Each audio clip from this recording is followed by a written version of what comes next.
This episode is sponsored by the Hollywood Casino at Charlestown Races in West Virginia. August's featured entertainment includes Low Cash on the 2nd, Dogstar on the 9th, and Fortune Feimster on the 10th. Details and tickets on HollywoodCasinoCharlestown.com. Must be 21 to enter the casino floor and attend a show. Gambling problem? Call 1-800-GAMBLER.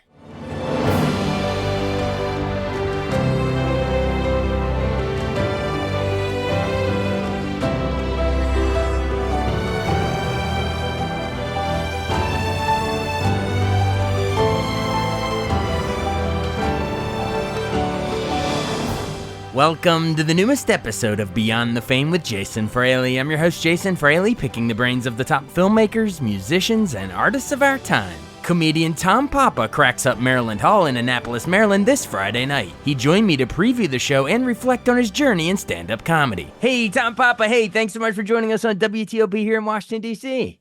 Thanks for having me. How are you? I'm doing all right. Have you ever been on a radio station? I have. No, this is all new to me. I talk into this? I'm joking, folks. It was your catchphrase. Have you ever? But you do all kinds of radio shows, and we'll even plug your podcast at some point in this interview. Yeah. But we're here talking because you're coming to Maryland Hall in Annapolis, Maryland on Friday, August 2nd. And man, I just feel bad for you. There's like nothing going on in the country the past week or two. There's just nothing to talk about, you know? No assassination attempts, no other candidates dropping out. It's just boring. There's nothing. I know. There's almost like, why would people want to go and laugh for 2 hours when they can just stay at home and keep watching this endless cycle of madness? Right. Speaking of which, I just had Patton Oswalt on last week. He was coming to Baltimore. It was the Monday after the Trump assassination attempt. So it had just happened. And we were like, A, he was like, how am I going to do stand-up after that? But then B, we were like, our news cycle is so accelerated that hard to believe, but that the assassination would be old news. And then lo and behold, the Biden-Kamala stuff happens. And it kind of proved our point. Like we move. Do you agree? Like our society and our news cycles move so fast. It's like after a day, we're on to the next thing. Yeah, that's why I really don't spend my time talking about it. You know, I don't think that I don't think it's meaningful for my act. I think the reaction to it and what we have to deal with, like our stress and what you go through at home as a result of the pressures from the outside world, like that's funny. Like you trying not to drink at home, or your kids coming in and putting on SpongeBob instead of CNN, and I'll talk about that kind of stuff. But yeah, to talk about politicians and the news, it's just like, you're right. I mean, the one thing is it happens so quickly, and the other part is, you know, my act is kind of this special place where I spend a lot of time making sure that you're gonna laugh every 10 seconds for an hour and a half. I don't think these guys really deserve a place in my act. I love that idea. Let's make them laugh every 10 seconds. I think there was like an old screenwriting tip that was like, you need a little bit of magic on every page, right? And you need a little magic every 10 seconds of a stand-up act. I love that. Yeah, and it's evergreen. You don't want you want stuff that will last and that people can go on and tell this joke to their friends for the next 5-10 years. You know, something that happens. That's for Colbert or Kimmel or those places. Like that's their daily shows. That's where that stuff belongs. Yeah, they should make a show called that, The Daily Show. That's a good idea. Clever. Well, today you're on with Jason Fraley. So this is the Fraley Show, and we're going to talk not in politics for the most part here. So if you don't talk in politics, what stuff do you get into in this act if we come to Maryland Hall? Like what you said, like everyday life kind of stuff. So what all, without spoiling any punchlines, you know, but general topics. You know, I talk a lot about family. I talk a lot about mental health. I talk a lot about the pets that are ruining my life. I talk about how my family's always changing and evolving. How my parents came and had an insurrection at my house for 2 weeks. The topics like that. Wow. Was that insurrection on January 6th? Or I guess that can happen any day of the year if it's relative. Yeah, exactly. That's great. Wow. And hopefully they weren't shouting hang Tom Papa out front. But they were by the end. But anyway, so all right, family bits, all kinds of stuff. So you mentioned family, and you'll be in Annapolis. A lot of folks in our area listening to this go through Annapolis to travel over the Bay Bridge when they're heading down to, you know, the beach, Ocean City or whatever. So it reminded me of your family vacations bit. Uh, uh, what do you say? You're like a family's a bad organization. It barely works at home, so why take it on the road? It's so good. Yeah, exactly. I know. I was out there during the global IT shutdown this weekend, and it was just it was madness at the airports. There was just poor people just in trouble, and they couldn't change the reservations on their apps because those weren't working, so they were forced to just get these mile-long lines at customer service, and everyone was just sweaty and aggravated. And I was like, I got delayed, but who cares? I'm by myself. I have a wheelie bag. I can go off to the lounge and have a martini and just kind of like ride this out. And then you see families that are on their vacation, their summer vacation, and there's five or six of them, and they're all excited and they're wearing their little Mickey Mouse ears. And that is so much more work. Like I couldn't even bring myself to even complain for a nanosecond when you look at a mom and dad who've got these screaming children and they planned this trip for a full year and they've got all the reservations are canceled and the airline gives them like a $20 voucher for their trouble. I was like, man, the family vacation is no joke. That is an amount of work that it definitely is harder than anything that those parents have done all year. Oh my God. Thanks for painting a visual picture. I can just see the Mickey Mouse ears just, stranded at the airport. I can just see it. There, you got It was buy your fat misery. you bought a fast pass to hell. It's just a misery. Oh man. Well, you those poor parents they'll cope. But you were sort of born for it. You were literally born into the role of a papa. You were a Tom Papa, and I love to paint your origin story. You're born in Jersey in '68. Gosh, by the way, what a good year for like comedy. The Odd Couple, the movie came out that year with Lemon and Mathau. Oh yeah. The producers with Gene Wilder and Zero Mostel came out there. Oh wow. Also, Funny Girl, Planet of the Apes, 2001, Rosemary's a Baby. I mean, there was a million that year that weren't comedies. But anyway, I guess my point is, sir, before I tangent into all these movies, what sort of comedians did you grow up on? Were those some movie touchstones of your childhood, or were there like, stand-up comedians you loved as a kid? Or I want to know your childhood inspiration. When I was a kid, it was the first comedy albums I ever heard were George Carlin and Steve Martin. I was like in seventh grade, and I heard Class Clown and Let's Get Small in like 1 week. My my friends' older brothers had these albums, and it seemed like mysterious. And we like went in and heard these albums, and I was always funny as a kid. But then it dawned on me that week that oh my God, there's a job out there for grown-ups to continue being funny. Like that, these guys, that's actually a job. I had no idea. I can make So a living at this. yeah, so as soon as that happened, then I had my sights set on comedy.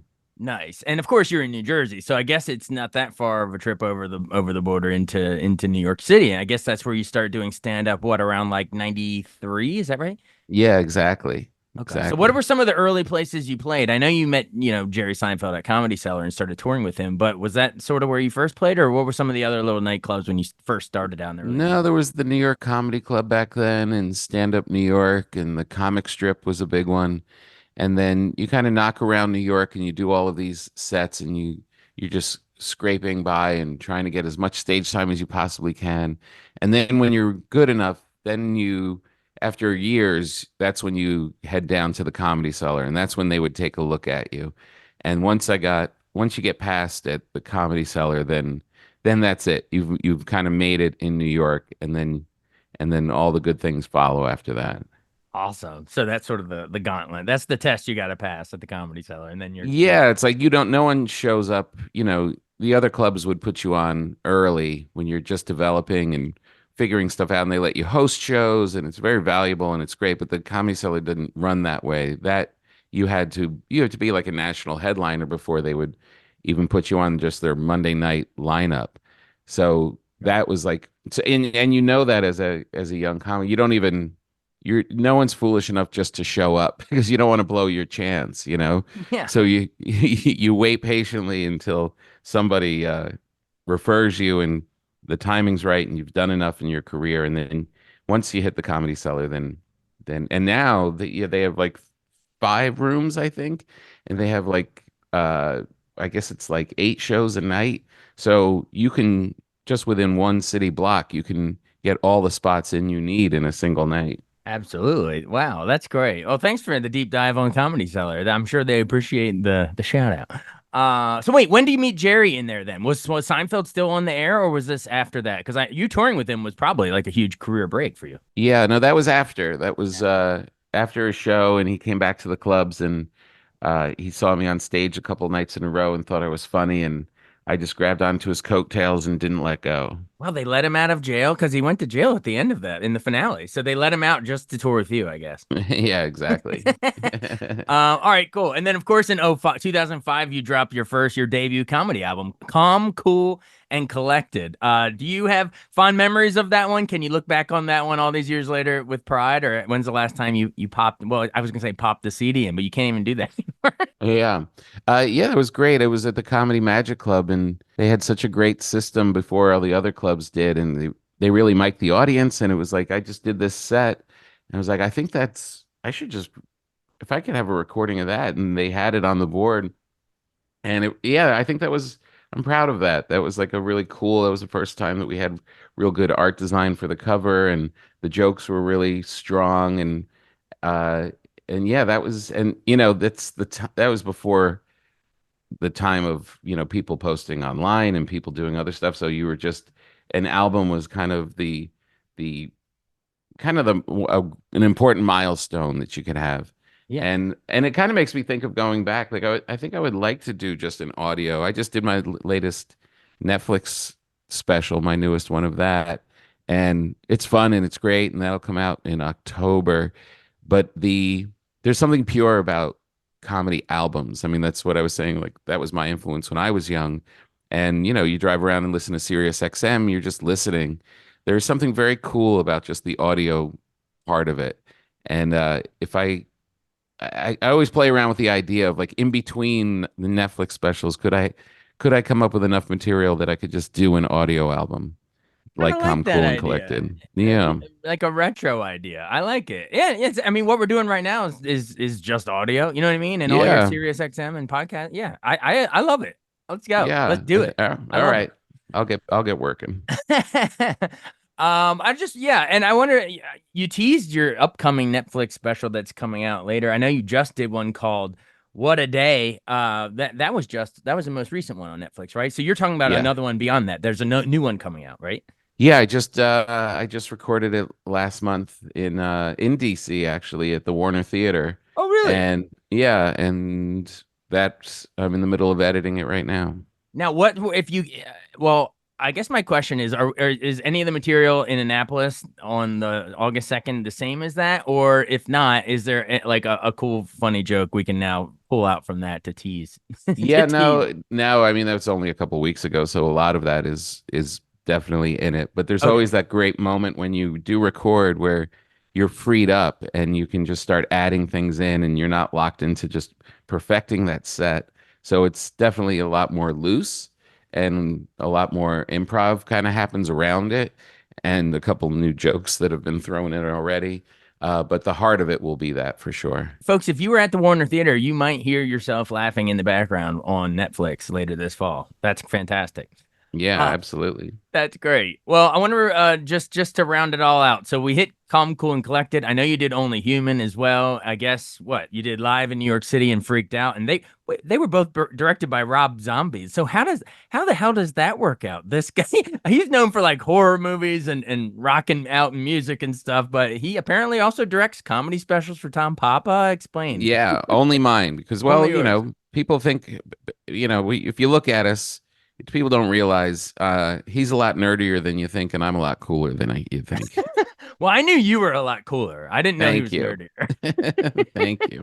That's great. And then Human Mule, and then What a Day, and then the one coming out from Warner Theater. I think that's all the specials, right? The TV specials, at least. I think. Um, Yeah. awesome. Well, do you have a favorite of all of them that I mentioned? And you're not allowed to say the one that's about to come out, or you know what I mean? Of the ones that have been released, which was your favorite? Uh, I like them all for different reasons. I mean, the You're Doing Great had a resonance because it came out right before the pandemic, and it had a very hopeful message, and people really connected with it. And I hear to this day that it got a lot of people through COVID. And so there was definitely, they're all funny, but that one had a little bit of a special a special meaning to it that I think really helped people through a really tough time. Nice. And I'm sure people can still find that. Where is it, on Hulu or Netflix or Amazon, or where can they see it? Do you know? That's on Netflix. Netflix. All right, cool. Everyone check that out. All right, well, that's your your TV comedy specials. But I know you've also done a lot of other TV stuff, right? Like you got to with Clive Owen and the Nick and Julia Louis-Dreyfus and New Adventures of Old Christine. How cool was it to open the door into sitcoms? You probably never thought when you started as a stand-up that you'd actually break onto television. Yeah, I kind of thought I would. I mean, that was kind okay. of, Well, there you go. yeah, well, I mean, as a comedian, it's what you're always thinking. You're watching the people that come before you, and it's like any place that you can go and be funny is you want to try, you take a shot at it. Yeah. And it's different, but completely the same at the same time. And it's just people trying to be as funny as possible in that stuff. Then the Nick was a little more drama, but they're all cool. But stand up is, I think, just purely on a guttural level, I think stand-up is the most fun. Yeah. You would say even compared to like the movies you've done too, like because they're Matt Damon and The Informant and Robert De Niro and Analyze That and Behind the yeah Candelabra. Those are cool. It's cool to tell people you have them coming out, but it's definitely not as much fun doing it. It's right. There's no audience. It's like it's cool. It's amazing that you get to be with these people and all that stuff, but just on a physical, emotional level, nothing beats stand-up. Gotcha. Well, that's why people are going to come see your show. I think at least when I first heard your name to do this interview, for some reason, I don't know if this is lame or not, but the first thing I thought of was all your VH1 I Love the 70s and 80s and 90s. I don't know why. I was like, oh yeah, he was on those. That's funny. Was that fun? I mean, and how would you put our current context? Like, I don't know if there's even appetite to watch the I Love the 2020s. We probably hate the 2020s. Yeah, I know. That's a good question. I wonder if it could play. Yeah, they were okay. You just kind of like they bring you in, you make some silly jokes, but you're right that a lot of people did see those. Those were very popular at the time. Yeah. And what about, speaking of, it's better with an audience there. You have done like Baked on Food Network or The Marriage Ref on NBC, sort of the more game shows or reality show vibe. Is that a special skill set you like to keep polished off and bust one of those out every couple years? I don't know. I think it's job security. I think, like I said, if you can be funny in any regard, I think that's your job. And yeah. I think if you can do that in those, hosting is very close to stand up. You're just being yourself. You're not playing a character. And if it's something that you think you can be funny at and feel good about, then yeah, why not? Awesome. Well, you've been really generous with your time. Before we go, I want to let you plug all the various shows you're on. I know it's Sirius XM, right? And you have a podcast too, right? Yeah, it's called the Breaking Bread with Tom Papa podcast, and we have a lot of guests on every week. This week, I think we have Joel McHale coming up, and then we've got Jimmy Kimmel coming, and just had Hannah Berner and Sarah Silverman, and yeah, Breaking Bread with Tom Papa. That's the podcast. Awesome. And do you still do the Sirius XM show? I know they're technically competition. Well, we're an FM. We're terrestrial radio. That's extraterrestrial. Yeah. Yeah, exactly. You want to plug them? It's What a Joke with Papa and Fortune, right? And Come to Papa Live. Exactly on Sirius XM. And do you still do the Chris Thiele thing? He's joined us before too, live from here. Or we used to be Prairie Home Companion, but yeah, that was a great show. But no, that's no longer. Okay, so we'll steer him to Breaking Bread with Tom Papa, the podcast. Yeah, go to Breaking Bread with Tom Papa. That one's not your competition. Why fight? Technically, I'm going to actually throw this on a podcast as well, but I don't really think you would consider me your competition. I probably have a fraction of your listeners, unless you want to cross promote. Yeah, if you plug mine, thank you. All right. I would appreciate that. You got it. All right, cool. Well, hey, thank you so much for joining us. Again, everybody, Tom Papa is coming to Maryland Hall in Annapolis, Maryland on Friday, August 2nd. So get your tickets now. I really, really appreciate it. All right. Nice talking with you. Have a great day. Thanks so much for listening to Beyond the Fame with Jason Fraley. Our theme music is Scott Buckley's Clarion. Remember to give us a 5-star rating if you like what you hear. We'll see you next time.